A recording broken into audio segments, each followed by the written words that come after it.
You've been on Royal Caribbean before and you think you've seen and done it all? There's a lot of new stuff happening on Royal Caribbean since the restart of cruises this year, and I've got a list of some of the new things to try up next.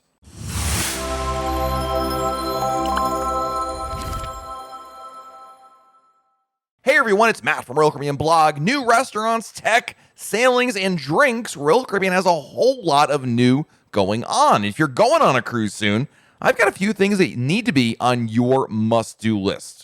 I'm going to start our list with a thing that I did that was brand new and the most fun I've had on a Royal Caribbean ship in quite a while, and that is Zone Zero on Royal Caribbean's Odyssey of the Seas. Now, Royal Caribbean may roll this out to other ships in the future, but for right now, it's only available on Odyssey of the Seas, and it is a really easy to overlook experience, but you should absolutely be checking it out. So while you may have heard of the SkyPad and other virtual reality experiences out there, Zone Zero is completely different. This is a complimentary virtual reality experience that up to 4 guests can experience at a time. It does have a cost of $18 per person, but it is incredible. Basically, it is an immersive virtual reality experience. So when you go there, you put on a full virtual reality suit from head to toe, and then you enter a virtual reality world. And you're not just like sitting around, like looking around like an Oculus Rift or one of those kind of things. You actually walk in the real world, and that walks you in the virtual world, and you get to fight things and build things and do things. I don't want to give away too much of the plot, obviously, but it is a really cool experience. I have never experienced anything like this. This truly is like the promise of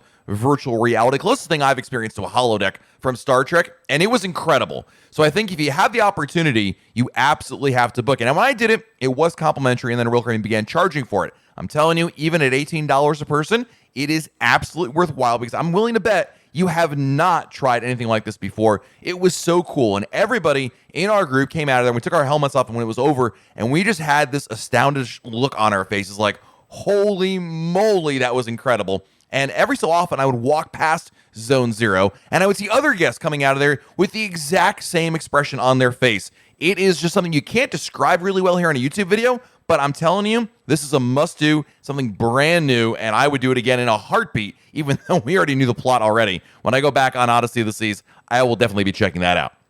Next up is a brand new take on an old restaurant, and that is Giovanna's Italian Kitchen and Wine Bar. So Giovanna's Italian Kitchen is now available on Odyssey of the Seas and Freedom of the Seas. And while it did exist for a hot minute on Freedom of the Seas before the shutdown for exactly one sailing, that doesn't really count. So now is really your best chance to try out Giovanna's Italian Kitchen. This is a new take on the Royal Caribbean standard, and the menu and service are really incredible here. I love what they've done with the entire menu. First and foremost, they've added pizzas to it. It just sounds like a big deal, except they took a lot of effort to make these pizzas really good, including a new oven that is made specifically for pizzas. It gets really hot. It's an incredible piece of engineering, and the pizza that comes out of it is truly fantastic. Look, I love free pizza from Sorrento's as much as the next person, but this pizza is a big step on top of that. But in addition to that, they've got some great starters on the menu, including a meat and cheese plank, giant meatball, and stromboli bites. I was already sold by the second bite of that restaurant. Then you have the fantastic entrees, which includes a chicken parmesan sandwich, which I absolutely love, and really, they've done an amazing job with this food. I was always kind of like, I enjoy Giovanni's, didn't love it, didn't hate it. Now I'm a big, big fan of what Giovanni's Italian Kitchen has to offer, and I suspect this will be offered on more ships. So if you've done Giovanni's before, you got to try it anyway, because this is a whole new take on it. And again, it's available on Odyssey of the Seas and Freedom of the Seas. Something else Royal Caribbean rolled out as part of its restart process was a brand new Fleetwide beverage menu.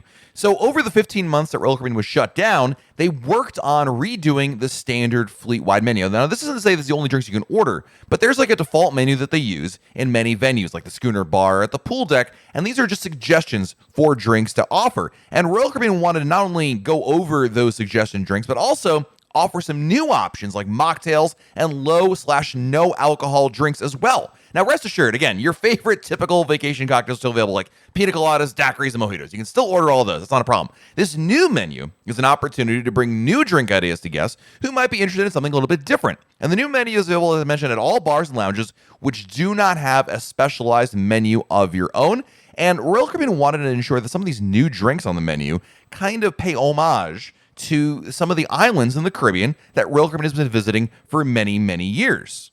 Some of these new drink cocktails include the Goombay Smash from the Bahamas, Planter's Punch from Jamaica, Papa Jack from Puerto Rico, the Painkiller from the British Virgin Islands, Dark and Stormy from Bermuda, and a Rum Punch from Barbados. Now, the new drink menus are available on every single Royal Caribbean ship that is back in service, so check that out the next time you're down there. And all these drinks are compatible with Royal Caribbean's drink package, so they're all included there.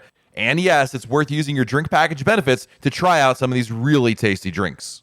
Something else that's still relatively new, even if you cruised earlier this summer, is the ability to use an at-home COVID-19 test before your cruise. You know, when cruising restarted and Royal Caribbean started requiring all passengers, whether they are vaccinated or not, to take a pre-cruise COVID test, many of people, including myself, would go to pharmacies to get those done. And if where you live is anything where like I live, getting an appointment can be a bit of a challenge. But the new at-home tests that are approved by not only the CDC, but also Royal Caribbean to be able to use for a pre-cruise test are fantastic. We're talking about the Abbott Binax Now COVID-19 AG Card Home Test. These are proctored tests in which you do the test at home, but it's done over video with a medical professional who supervises the whole thing. It is so easy. It's available to be done 24 hours a day, 7 days a week, and it makes it so much more convenient and easy to get a COVID test done. You don't have to leave your house. You don't have to go out, stop what you're doing. You can do this in as about 15 minutes and have everything done in terms of having your test results ready, and that means you can go on the cruise. I'm here to tell you it is absolutely worth doing because it is just super simple,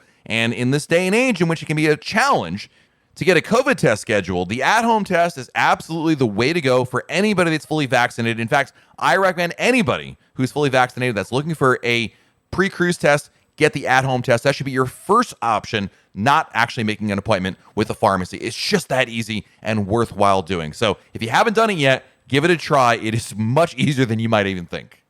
Something else that Royal Caribbean rolled out since the restart has been the chat feature in the app on all of the ships. So the chat feature was something Royal Caribbean was working on right before the pandemic began. And then, of course, with the cruise ships being shut down, we didn't have any updates on it. Well, now the chat feature is available on every single Royal Caribbean ship in the app. Basically, when you load up the app and you're on board a ship, there's a chat icon in the top right corner. You click on it and you can use it. Now, there is a cost to it, which is a bit of a disappointment, I'll be honest, because originally the chat feature was complimentary. Now it has a $1.99 per day per person purchase price. And yes, you must purchase it for the entire voyage, but it is an option out there. So if you're someone who doesn't really use the internet, but wants to be able to stay in communication, this might be a good alternative for you rather than paying for the full-fledged internet package. Now, I'll admit, if you're already buying the internet package, you're better off just using that, skipping the chat feature, and then agreeing to use some sort of a messaging app like Facebook Messenger or WhatsApp or any of those other ones. But if you're not in the market for an internet package, then the chat feature might be a really good option for you, and it works pretty darn good. I tried it out on one of my sailings, even though I didn't really need it, but we wanted to try it out with me and my wife, and you know, it kind of works. So I was pleased with it. But let me know what you think about it when you go on a cruise. Let me know in the comments below if you've tried out the chat feature, because it's an interesting option. I hope they go back to being complimentary, because I think a lot more people would use it that way. But it is something new to try if you're on a Royal Caribbean cruise.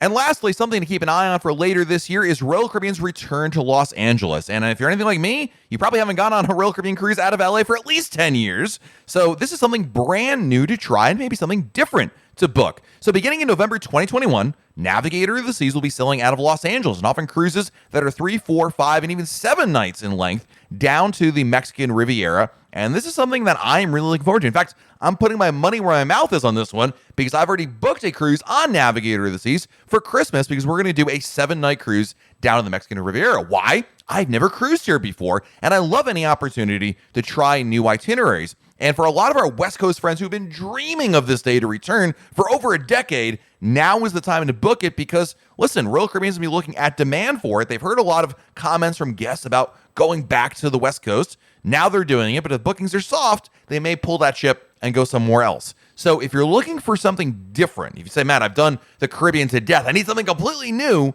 then cruises out of LA might be ready for you. And the best news about it, right now at the posting of this video, the prices are really inexpensive for these new West Coast sailings. So check out the prices, maybe put a deposit down, and then decide later on. So there's my list of some of the new things that Royal Caribbean has added that I think are worth checking out. Let me know in the comments below, which of these have you tried already? Which of these are you planning on doing? And let me know any thoughts on anything else in between. Maybe something I missed that you think everybody should be trying right now that Royal Caribbean has brought it back. Let me know in the comments below. Make sure you like this video, hit that like button, subscribe to our channel, and turn on your notifications so that way YouTube lets you know when we have a brand new video to share. This has been Matt from RoyalCaribbeanBlog.com, and we'll talk again real soon.